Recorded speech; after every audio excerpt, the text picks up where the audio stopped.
Hello and welcome to this episode of Star Revelations with Maria Jones and myself, Morgana Sophia.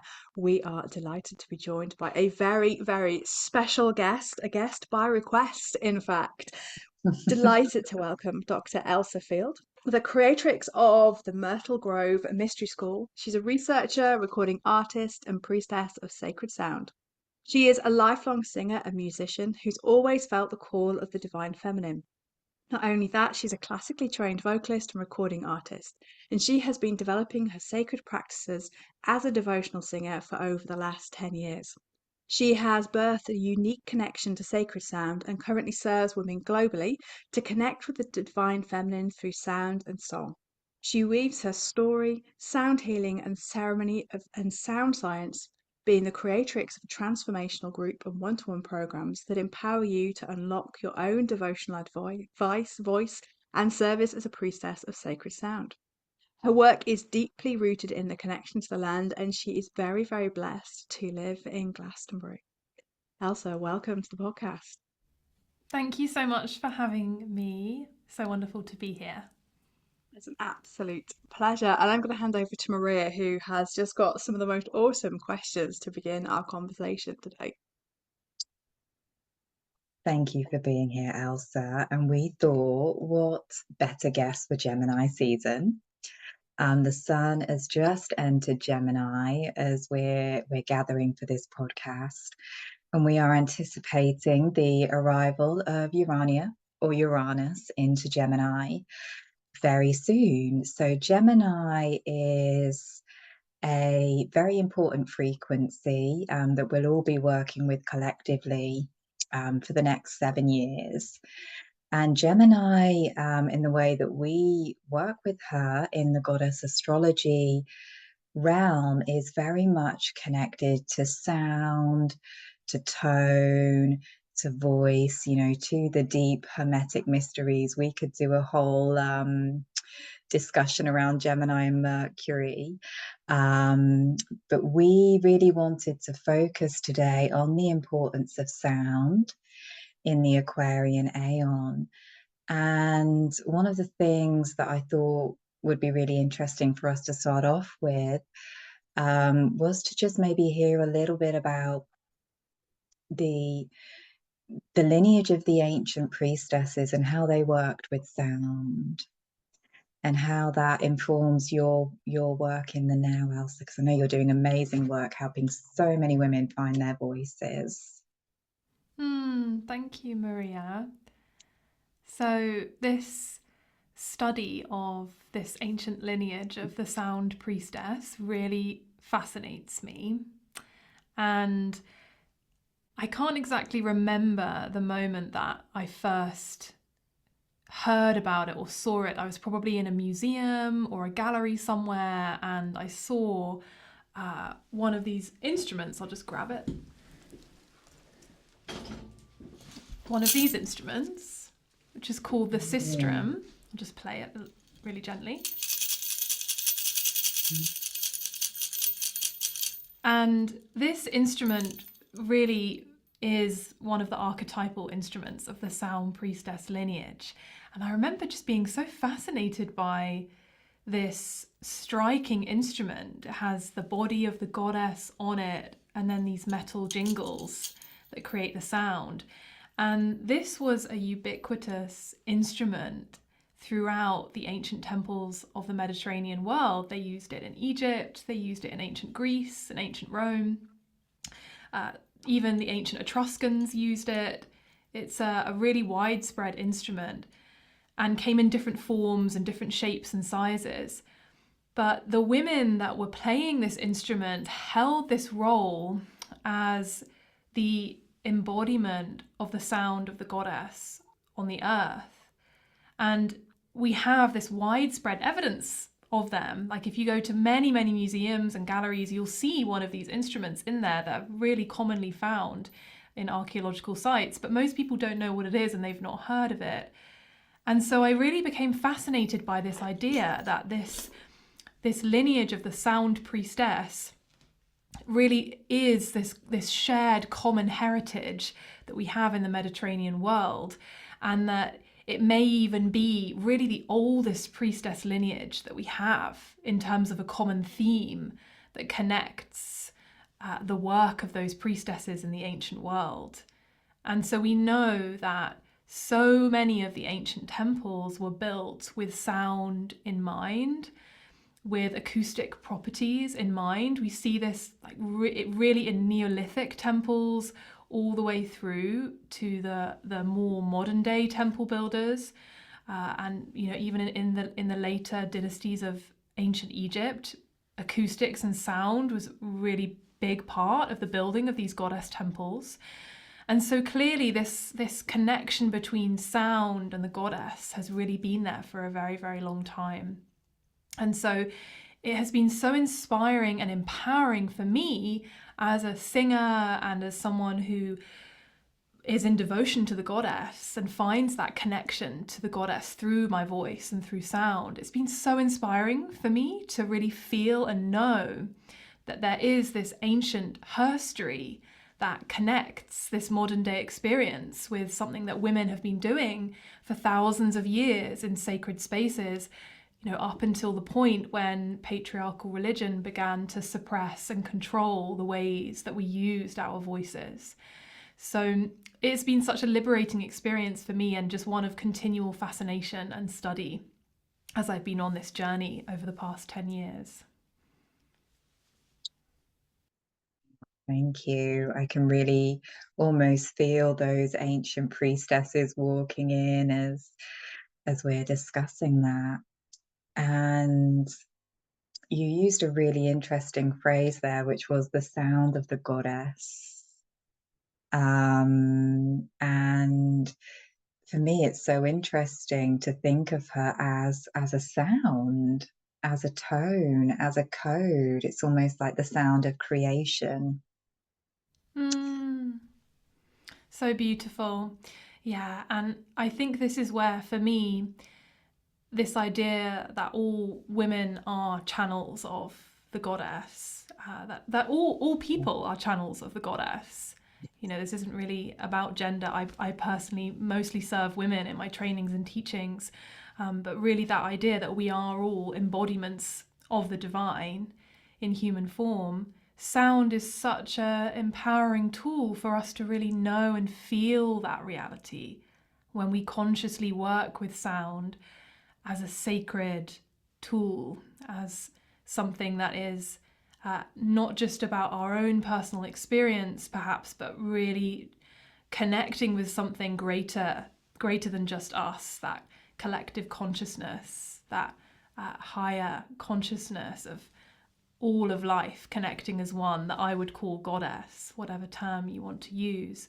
But then within that, the fascinating piece for me, again as a musician and singer, has really been to identify the different sounds and tones that really invoke different archetypes or different frequencies. And that's kind of been the journey that I've been on in recording music for the goddess and creating different melodies and soundscapes that invoke different goddesses.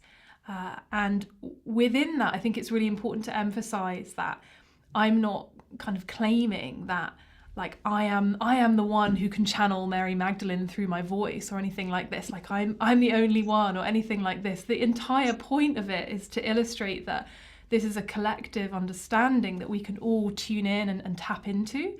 And I receive just so much joy when I get messages from people who've listened to my music and it's inspired them to open their voice as well and really feel and know that they can carry those divine frequencies through as well. Because that's the purpose of it, is to be an inspiration, and just open that doorway, that gateway to that understanding. And I think that's so important to recognize, isn't it? That everybody has access to these connections and these amazing ways of kind of stepping into co-creative relationship with deities, because we see a lot of that, don't we, in the the new age realm, where it's almost like trademarking the goddess or a connection with some being.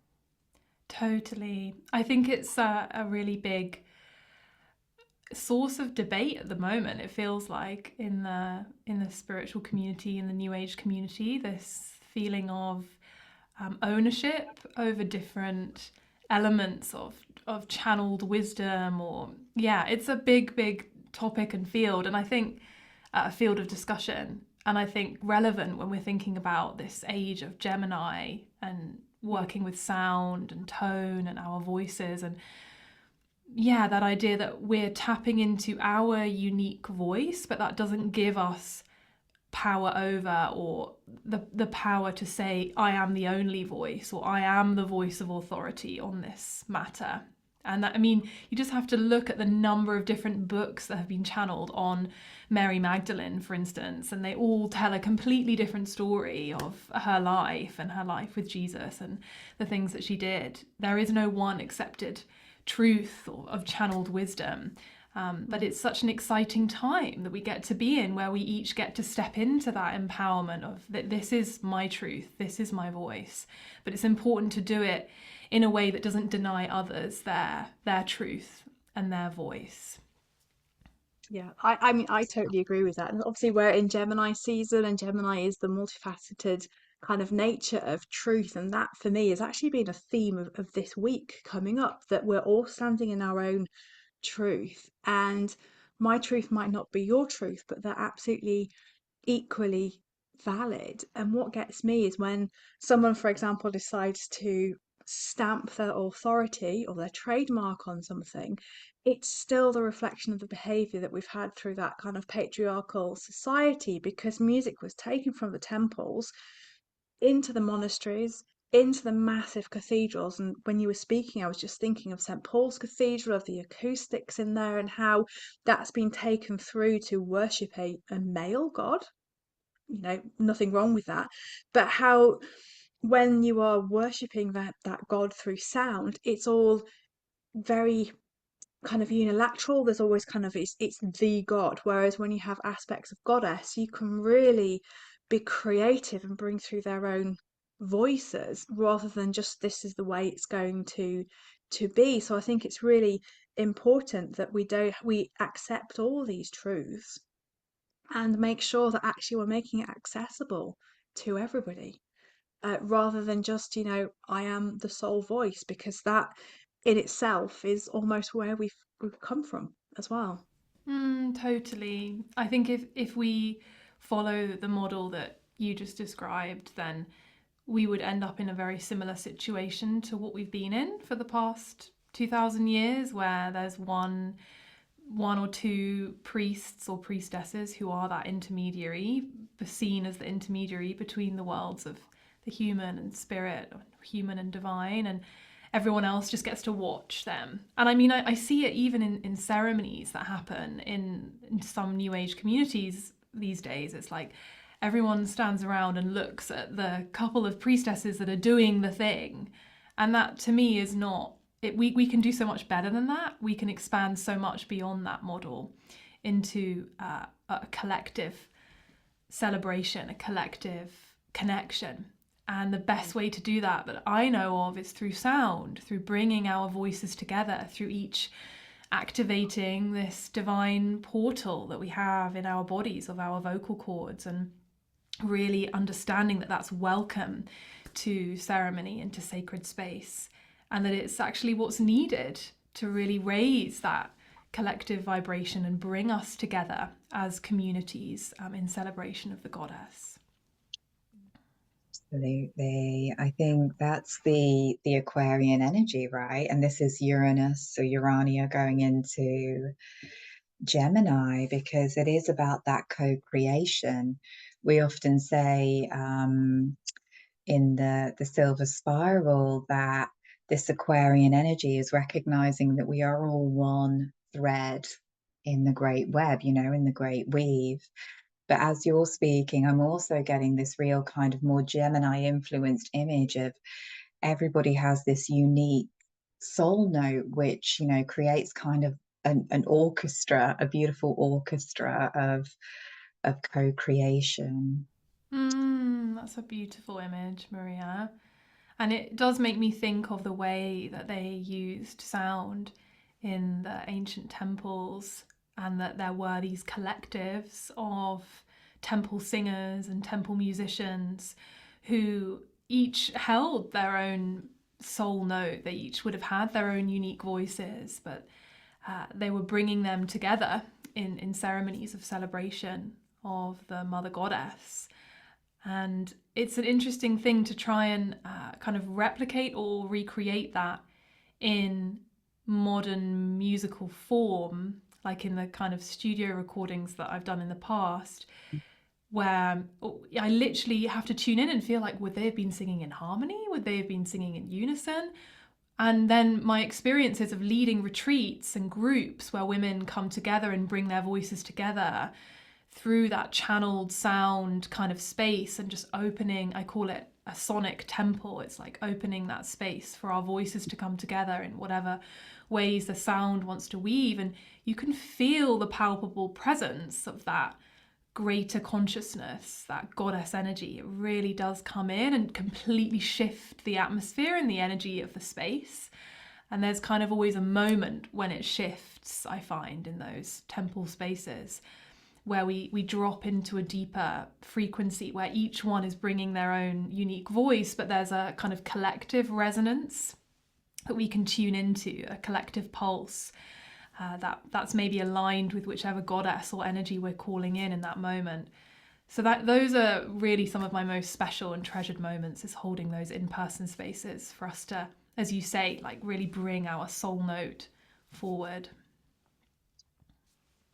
It just gives people permission to find that voice as well, because a lot of people can be very uncomfortable even making a sound, within a group ceremony. I know that was something I struggled with a lot when I began my own kind of priestess journey, because so much of the priestess pathway is about unlocking your voice, isn't it? It's about allowing yourself to be heard, but from that very unique, deep space within you. I think every priestess is different, has a different tone, a different sound, a different note to bring. And when we all do that, we do create this beautiful harmony. I was just thinking back to when we went to Anglesey in October, and Elsa was with us, and we had this beautiful moment in Bryn Celyn in the burial chamber, where I think maybe Elsa sparked it off, and we were all just making these beautiful tones, and the stones, the land, it felt so delighted that we were there doing that. And I think there's something to be said about working with sound in these sacred sites as well. I think that would have been something maybe that was very important to the ancestors. I've often had visions where certain tones would unlock certain energies within the stones or within the temples. So I don't know whether you've got any thoughts on that, Elsa. Yes, absolutely. And it's interesting you mentioned that experience in Anglesey, because I was remembering our trip to Anglesey right before you said that. So yeah, no, it was such a beautiful experience to recreate that energy in the modern day. And yes, for sure, I really believe that these ancient sites were built with sound in mind, and we have a lot of evidence from this new field of archaeoacoustics, really, which demonstrates that. So a lot of these long barrows and sacred sites are aligned to very similar frequencies, even though they may be in very different geographical locations. So in particular, there's this peak in resonance that happens in a lot of these sites around 110 hertz, which has kind of become known as like the God frequency, or goddess frequency, we might want to rename it, where when you sing or tone at that frequency, it really amplifies your voice throughout the space. And some research has shown that resonance can be created by tone, and that's a very low tone, so it's most likely a male voice that would create that kind of frequency. but it can also be replicated by shamanic drumming as well. It can create a very similar effect. So it's really fascinating that we actually have technology now that can help us to just really put our channeled understanding in context and really feel that, yes, these temples were built with sound in mind, and how incredible that these ancient temple builders knew about this technology and were able to physically modify the spaces with different niches, different holes, different structures to modify the sound as a whole. It's a really, really interesting field, and yeah, something that I'm including in my book that I'm writing on all of this, which will hopefully be completed soon. But yeah, it's been super fun to really look into all these new exciting areas of research and then marry that with our channeled understanding. Like, I know, it's like, wow, a book. Very, very excited in Gemini season when books start getting birth. And do you think as well the science has really helped support your work as well? Because it's this marrying of the kind of tangible through science and experimentation, through our channeled work, but also it's very Aquarian, isn't it? It's kind of sanctifying the sacredity of the sound through science as well, when it's kind of it's the marriage of two equals essentially, and it feels very, very Aquarian because you're taking the best part of science and applying it in order that we further grow and really expand our understanding of what I've now decided to be it's a cosmic sonic temples. I think they're really kind of pulsing quite a lot at the moment. But how important has science been in your journey with sound? So I think for me, because I come from a science background, it's like the two are just inseparable, and that's been a challenge for me at times to have that very logical scientific side and then experience the kind of spiritual experiences that I've had and those really mind expanding ceremonial moments where you feel the presence of goddess and you receive visions and yeah, different aspects that have really enhanced my journey. But I think it really just provides that kind of grounded structure and container that we then get to expand into and kind of rest into, and because of the inherent limitations of the scientific method and the fact that it exists in the 3D reality right now, although of course we have quantum physics that's expanding all the time in its understanding of the world and the universe, but because of the limitations, there's only ever going to be so much that science can explain to us. But it can really, really help us on a practical level. So I'll give an example, which is for me when I went through my thyroid healing journey. So in 2021, I was diagnosed with an underactive thyroid. And this is something that it's hereditary for me on both sides of my family and was probably underlying for a while, but I only found out about it in 2021. And I had no idea that I had anything going on in my system. I was completely unaware. And then all of a sudden, just how exhausted and how unwell I was really just came to light. And I had to really look at this reality.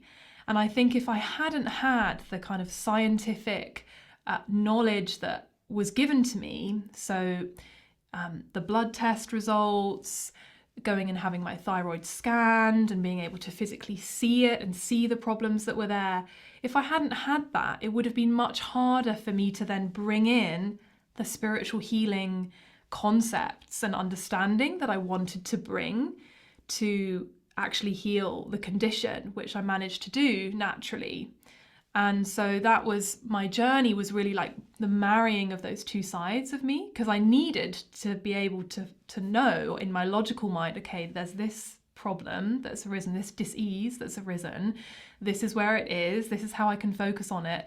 But then bringing in the prayer, the affirmation, the sound, the focused healing tones into my body was absolutely pivotal for me in my journey. So I always think of it the same with developing as a sound priestess. It's that understanding of the physical embodiment of our sound through some aspects of sound science that can be really, really supportive to our logical minds to then actually be able to relax into the realms of the unknown and the greater mystery. So that's just how I work and how I love to teach. I know some people absolutely would prefer just pure channeled wisdom and they don't like any scientific stuff, but for me it's always the two, that they don't seem disparate. For me, they have to come together. And I think that is Absolutely. really, really important as well, because actually bringing the two together to me makes absolute logical sense. But I've come from a very legal background, so like you, I need the evidence in order to make the kind of discerning decision and then add in my intuition as well. So I find that really, really fascinating. I really, really want to read your book now. So let us know when it's out. Oh, amazing. Thank you. Yeah, it's great encouragement. Yeah, and it's a journey in writing a book that combines these two fields because they are really, really different. And yeah, I mean, from doing my PhD, I'm used to writing in a very logical, ordered kind of research paper style. So it's been a journey for me to to try and bring these two together, but I'm excited for it to be complete. I think it will just help so many people to hear your perspective, both logical and more intuitive on, how they can really come into that space where they are freely expressing themselves. Because I was just sat here thinking about how the voices of priestesses and the use of sound was so important in ancient times. And I think also with thyroid issues, that can also be around blockages around expression and creative expression. And it was just making me I was doing that Pisces thing where I was drifting off into those intuitive realms. And I was really thinking about women who do feel very blocked in the throat chakra, and whether that could have, almost energetically have been done in a very deliberate way to keep us quiet. I know we were having a little bit of a discussion around these kind of things on a call the other day, and I just really felt to kind of bring that into the space as well. Hmm.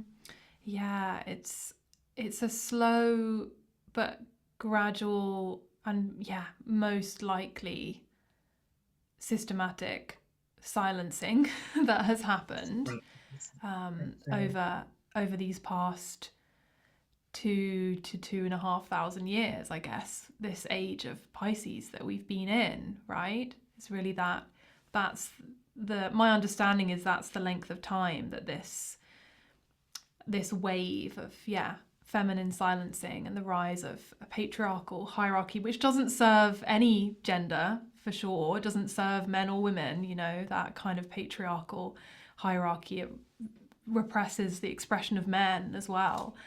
And so I think it absolutely was a deliberate silencing that happened and that really came to its peak in the time of the witch trials and the persecution of witches and wise women, and really anyone, not just women, anyone who was speaking out against these very particular, specific new religious structures that came in, to the point where women were not allowed to sing. We were not allowed to sing in churches. We were not allowed to gather in groups in the early Christian world, in the medieval world. And so it's very, very recent that this liberated energy, the idea that we can gather and raise our voices together in this way, has come back in. And yes, of course, women would always have been singing, probably in the home, to their children, and of course, like maybe at work as well, working songs, agricultural songs.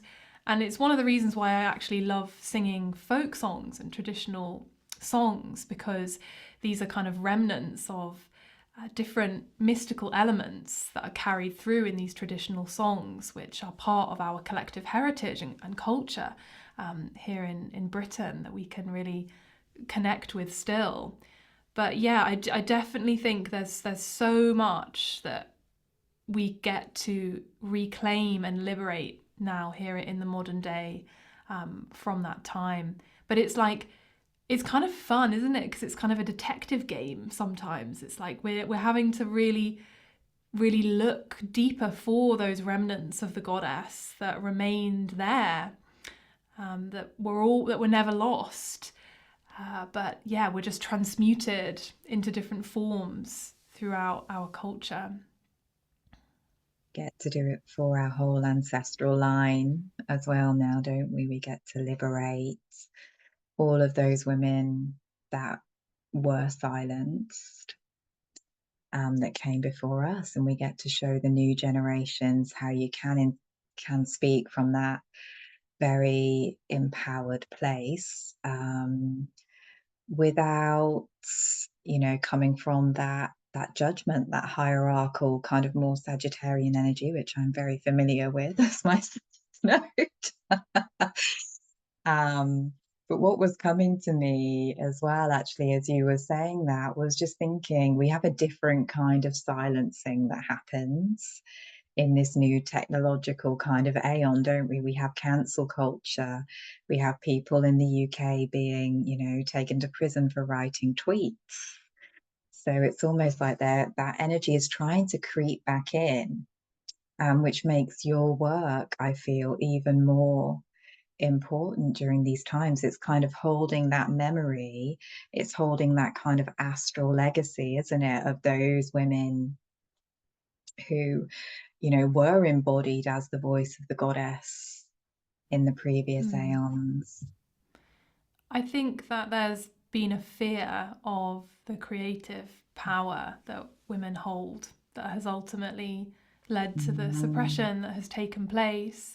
And so even in the modern day, that kind of wild, unbridled feminine energy is to be feared.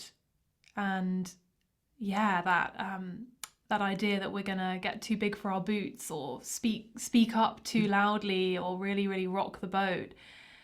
Even within the kind of accepted realms of the modern day thought on certain issues, it's like, yeah, there's still that. I really still feel that. I still feel there is a level to which women have to toe the line, and it's a tricky one, because there's no sense in spiritual martyrdom, or like creating a huge ruckus for yourself if it's going to lead to terrible consequences, like you just suggested, Maria, people being sent to prison over tweets and things like this.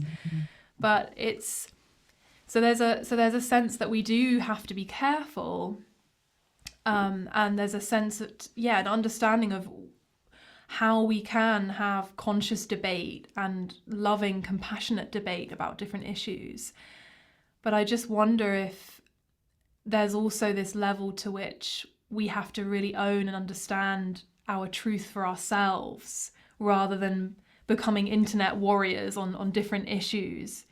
There's a balance between that need to speak out about female silencing, and also really make sure that we're processing and transforming and healing that anger and rage that we might feel for ourselves, rather than projecting it out onto others or onto men or whoever it might be. So yeah, I'm not by any means saying everyone should just go out and shout their truth to the world and not care about the consequences. Of course, there needs to be a balance. And I've had to find that in my own life, being a 29-degree Aries rising. There's a lot of fire for me that wants to come out in different situations. And I have to temper it. I have to really feel like, is this actually in my best interests to shout about this right now? Or not even shout, but just share in a kind of fiery way? How can I embody that truth more deeply in my body and my cells? Does it need to become a confrontation with others? So I think these are all really powerful themes for us to consider as priestesses and as women walking a sacred path and holding space for others as well to explore their voice and their sacred path is, really how we embody our truth rather than the need to impose it on others. Absolutely. I think there's a lot of talk about speaking your truth in the spiritual community, in the priestess communities. And I think we have to be really mature and in integrity with that, because I've witnessed myself many times where that kind of I'm speaking my truth can often mean that you're projecting, you're lashing out, you're coming from your own wounding. And, it's kind of that thing that we have where we're like, well, this is my truth in the moment. But it's really important to be, the same as with channeled messages, to be very discerning with, how we're expressing that. And are we, in that embodied space of mature integrity, or are we just, in that more airy space of, this is Sorry, how I'm I'm trying feeling not to right laugh at the now. Aries Yeah, space. we're Just all quite burn down the Aries, aren't castle and we? start again. But that is, I mean, you are talking to two Aries who, pretty much are, pull the pin out of the hand grenade, throw it, and kind of, walk forward. But I think kind of reflecting on what you've both said as well, and thinking about the spiritual community and thinking about that projection, I've witnessed recently, a lot of women doing that. They're going out to make a name for themselves, but actually what they're doing is projecting, and often kind of, well, vomiting essentially their unhealed shadow aspect as a healer. And I think that's where I, start to get a little bit Aries about it. A very non-saggy judge face, too, obviously.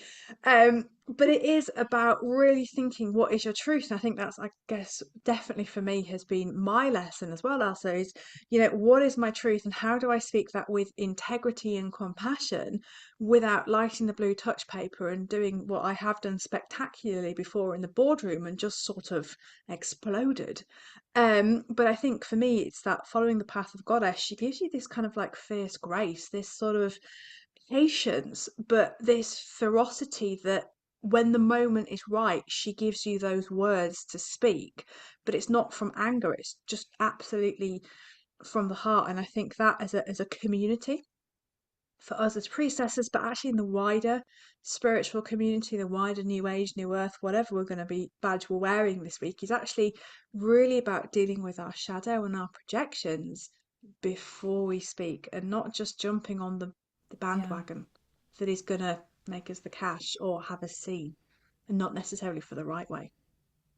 Yeah, I couldn't agree more, really. And it's something that in my trainings that I really try and focus on is this idea that before you need to share your voice with the world or begin to build your confidence up as a teacher, as a coach, as a healer, whatever archetypal presence you feel called to, it's so important to really recognize and understand all those different facets of our voice for ourselves and really embrace and bring back in for acknowledgement, that being the first gateway to healing. Really is just seeing and witnessing it for ourselves, those maybe shadow aspects you might call them, or unhealed places or unrecognized places, and sometimes really all they need is just to be witnessed and seen and heard by ourselves.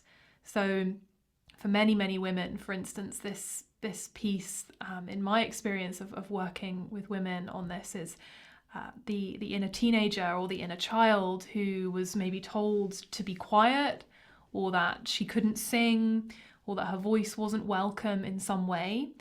And if that has happened to you, then the first kind of port of call I always feel is to just really bring bring a loving awareness to that place and really accept, see, and feel her voice coming back in, the voice of your inner child or the voice of your inner teenager, whichever part of you was told that in whatever way. Because when we do that, when we make that contact with those parts of ourselves, we're bringing ourselves back into a sense of wholeness, which we never didn't have, but we're kind of forming that bridge between the conscious and the unconscious mind, so that when experiences might happen that are challenging to us in our everyday life, in the here and now, rather than being triggered back into a past version of ourselves, we can grow our confidence to actually share our voice or sing the chant in a song circle or whatever it might be. We can say in that moment to our inner child, we've got this. Your voice is welcome here. You can sing, you can do this, and begin to form those strengthening bonds. So absolutely, I agree that it's so important to really have an awareness of these different parts, that plethora of parts within us, whatever they may be, that impact our voice, and work on those before we begin to really step out and share that with the world in a big way. It can be a really helpful framework in any case. And I'm so glad that you're doing this work, because I know as your very Capricornian self, you do everything with the utmost integrity and from such a grounded and wise space. So I think this kind of archetypical rebirthing of the Priestess of Sound is something that's so important for this Aquarian Aeon. And I would really love to ask you, if you were a woman who feels called to step more into her voice and truth, what would maybe be those first steps that you would take on that journey, apart from, of course, coming to your amazing training?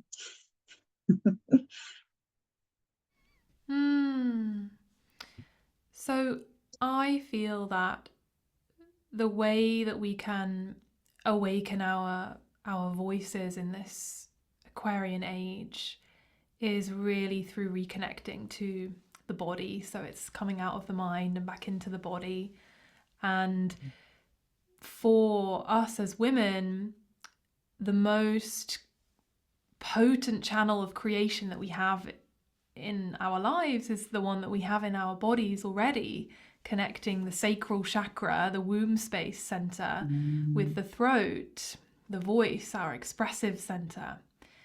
And I was really hoping that we would get to talk about this womb voice connection in this conversation. So I'm going to leap on this opportunity. Take it, we're all ears. Because it's something that in my work I just come back to again and again and again as just such a core underlying piece. And in my own life, it's like whenever I'm feeling a bit out of balance, or I'm not really sure what the voice of my intuition really is telling me to do, or I'm feeling a bit like disconnected from my voice or whatever it might be, I'm always thinking, okay, how can I drop back into my body and back into my womb, that deep intuition, that deep feminine knowing. And this is an energetic center. So it's important just to note that this isn't about the physical anatomy of the womb. It's about the energetic center, whether or not you have that. It's very much in so many spiritual traditions, this center is really seen as the seat of our creative power as women, and really where that creative energy is generated and stored is in the womb space center. And then through our expression, when we're tapped into our priestess channel and the voice of the priestess, we're growing and developing that channel all the time and learning to bring the voice of the womb up to the throat through our daily interactions, through the way that we priestess in the world. So I jumped ahead there to where to women that might identify as priestesses, but whoever you identify as, wherever you're at on your path, it's this understanding that your voice is actually, it's an anatomical tool. So it's like really, really tending to that anatomy and your nervous system, so that it actually feels safe for you to drop into your voice is so important. So I would definitely think about attending to my tension levels in this whole area of my body, my jaw, the back of my neck, because all of these also connect to the pelvis as well. A lot of anatomical connections between these two centers anatomically. And then likewise with the sacral chakra and the womb, really considering like physical tension in these areas and how I might be able to alleviate that. But then also emotional tension or feelings of not being fully expressed creatively or feeling creatively repressed in any way. And just journaling on this can be a really good place to start. Just really beginning to tap into and feel what is that experience in the sacral chakra for me in this moment, and how do I feel in my throat chakra as well. And then just really, really simply beginning to work with that connection between the emotional and the physical is so powerful. So humming, toning, singing along to your favorite music that you absolutely adore, singing in the shower, singing in the car, but doing it with that sense of embodied awareness and really understanding how this makes your body feel in that moment, and really noticing the somatic changes that occur for you, and just beginning to form that bridge between the emotional and physical is such an important first step. Another way is really to begin to form an emotional link with your voice. So there's a lot of talk at the moment in like nervous system science about the physiological sigh, which is like the quickest way that we can reduce anxiety in our bodies, just by vocalizing a sigh. So like, that kind of level of sigh. And when we do that, when we lengthen our exhalation, it really quickly relaxes our nervous system. So this is like just such a basic tool that we can bring in to begin to form a connection with our voice every day, is just giving ourselves permission to make the sounds of how we feel, to make the sounds of our emotions to ourselves, wherever that is, whether we're walking along somewhere beautiful in nature, or we're at home, or on our own, whatever it is, just really feeling that permission piece when you feel an emotion arising, to actually begin to give it sound and tone. And then the third step that I would suggest is beginning to bring that sound to places in nature and connect to nature with your voice. So whether that's a beautiful tree that you love, or a particular walk that you love, or stones, rocks, minerals that you can connect with, or running water is a beautiful freeing elemental energy to really free your voice and liberate your voice, because it provides that kind of background soundscape that you can improvise over. So that would be kind of my framework, without giving any kind of further tools or practices or trainings, is really just to begin to feel that permission piece to express your emotions through your voice, and attend to any physical tension that's in these two areas. Understand that link between your creativity and your voice, and maybe begin to journal on that, and then bring that out into nature and see what she shows you and how she wants to be expressed through your voice. So that was a very long answer, but hopefully there was some interesting pieces in there. I think it was a very beautiful answer. And for someone who sighs a lot, particularly when I'm on the phone to people, that has given me permission to go, that's just me releasing tension from my body. The number of times I have been told off for sighing. Maria knows this occasion where I've been told off for sighing before. But it is for me, it's just this utter release of there's something, and I'm so angry. If I can just go, it's gone. And Yeah. that, thank you, because I can now use that in my Yeah. for not sighing. But I love that kind of throat womb connection. That feels so, so important. And I don't know how many people, as they were listening, kind of subconsciously went to their neck and their jaw, which I did, Mm. because I was like, oh, gosh, yeah, do you know what? Mm. That is really tense. And Mm. so I'm going to go away from this after we finish recording and really kind of think on that, because that is really eye-opening. So thank you. Oh, I'm glad. Yeah, it's such a big one for so many of us, especially if we work a lot at computers. Like even now, I'm aware that I'm like staring at a particular webcam point and I'm gonna have a bit of tension probably from that yeah, I just need to release. And I think it's unfortunately an aspect of our modern age that there's a kind of real calcification that can occur in some of these tissues that we need to work on. And yeah, I mean, you're an Aries, so like physical body movement is so important to your energy process, right? So that makes sense that the sighing is just move the anger before it gets any bigger or whatever it is that you're releasing. That makes so much sense. Absolutely. The sound expressed through the body, I think, is such an important connection, isn't it? Because, when we do have a heightened emotional experience, like we're crying, we're sobbing, or even, a sexual experience, that is all expressed through sound. And as you were saying that, it was just really making me think of the temples of Hathor as well, because I know that Hathor is a goddess that is very important in your sacred sound lineage and is, very connected with the elements of sound, but also she's a very Venusian embodied goddess as well. And I'm just thinking of the temple of Dendera, which is very connected to astrology and the cosmos as well. And just the fact that the Pleiades are, Hathor's constellation is very connected to both the signs of Taurus and Gemini being on the cusp there.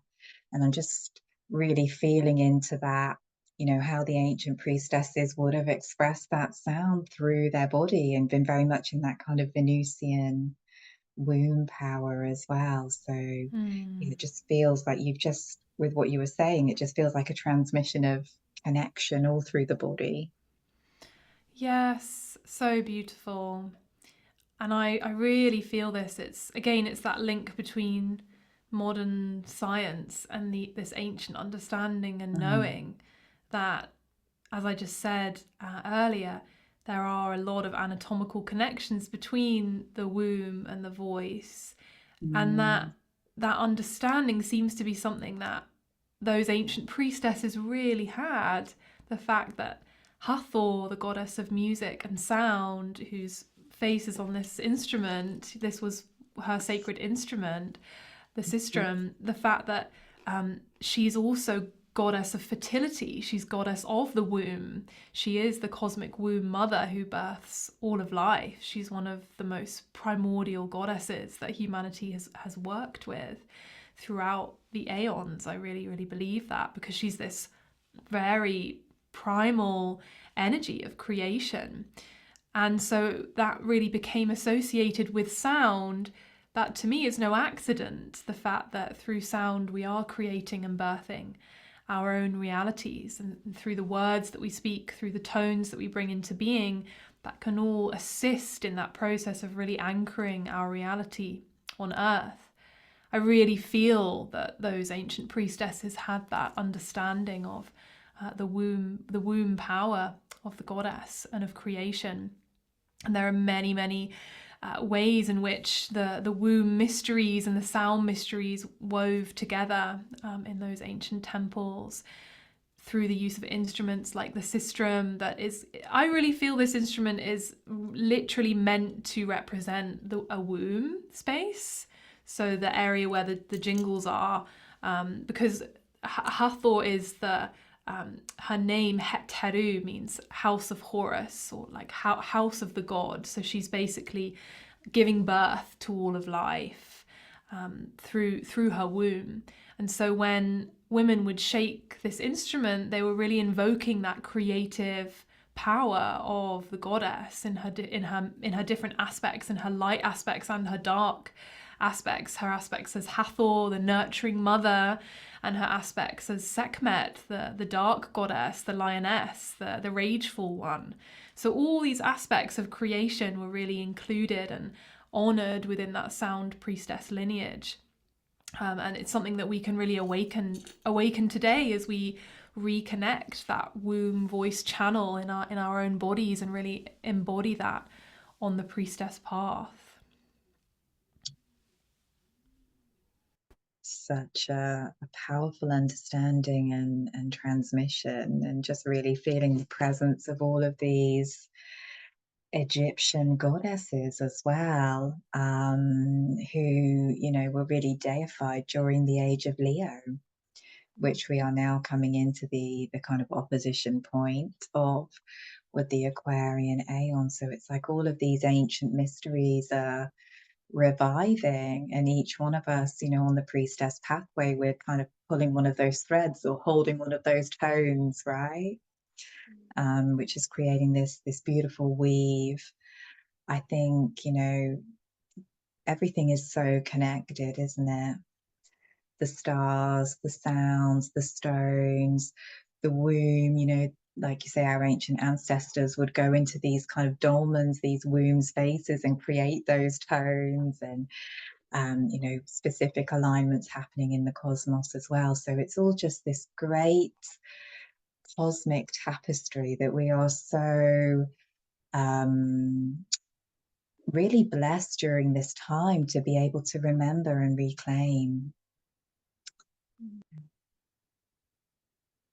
Yeah, it's such a gift and a blessing to have that collective understanding in this time. And as you say, each one of us as priestesses on the path really pulling on those different threads. And it's again something that I love about working in the realms of sound and voice, because every woman that steps forward embodies it in a different way. Every single sound priestess has their own unique calling and way that they bring that embodied sound into their work in the world. There's no one way to be a sound priestess, just like I'm sure there's no one way to be a star priestess. All these different mysteries really get to be embodied through our own unique understanding. Absolutely. And I think that's the beauty of the Aquarian Aeon, is we get to do it in ways that are so unique to us as well. In a very kind of non-hierarchical way. So it's almost like we give people the keys and then they can express that in the ways that feel good to them. And yeah, I would love to invite you to share a little bit more about your work and your upcoming offerings, Elsa. I highly recommend Elsa's training. I've done it and it's just incredible. And I've seen so many people that have been transformed through understanding this very life-changing tool of sacred sound. Oh, thank you, Maria. Yes, so if people are interested in my work, the first place to go is to connect with me on Instagram. You can just find me Elsa_field on Instagram. And you'll see, the different links that I have there. I have created this body of work, which is the Priestess of Sacred Sound creation lineage, modern day lineage that we're all rebirthing, those of us that are called to that path. And that's the practitioner pathway that I offer, really, for women who are ready to step into a place of leadership with their voice. So creating and holding ceremonial spaces with sound for others as well as for themselves. So that is the priestess path that I offer, and it's a 6-month training with a beautiful retreat as well that we do here in Glastonbury. And so our next cohort of that will begin pretty soon, in August of this year. But alongside that, I'm also really excited to be bringing forward this brand new community space that I'm launching this month in Gemini season, which is called the Sonic Temple Sisterhood. And this is a monthly community space where we'll be coming together to really practice these core tools of sacred sound embodiment that are vocal activation, working with song and healing chant, and also rhythm. So for the first time, I'll really be teaching a lot of these original songs and chants that I've written and have been sharing in my trainings, but sharing them every month so that those who are called to that space can really learn and begin to build up their own body of beautiful elemental and goddess chants to share. And I'll be teaching it with the frame drum as well, which is one of the oldest priestess instruments, if not the oldest one, other than the voice, and teaching that beautiful combination of song and drum together that really activates our creativity, that drops us into that womb voice channel so that we can really feel our vitality as women, as priestesses, and that full activation of our voice. So that's really a monthly embodiment space that I'll be holding. So yeah, you can find out more through Instagram or go to my website, elsafield.co.uk.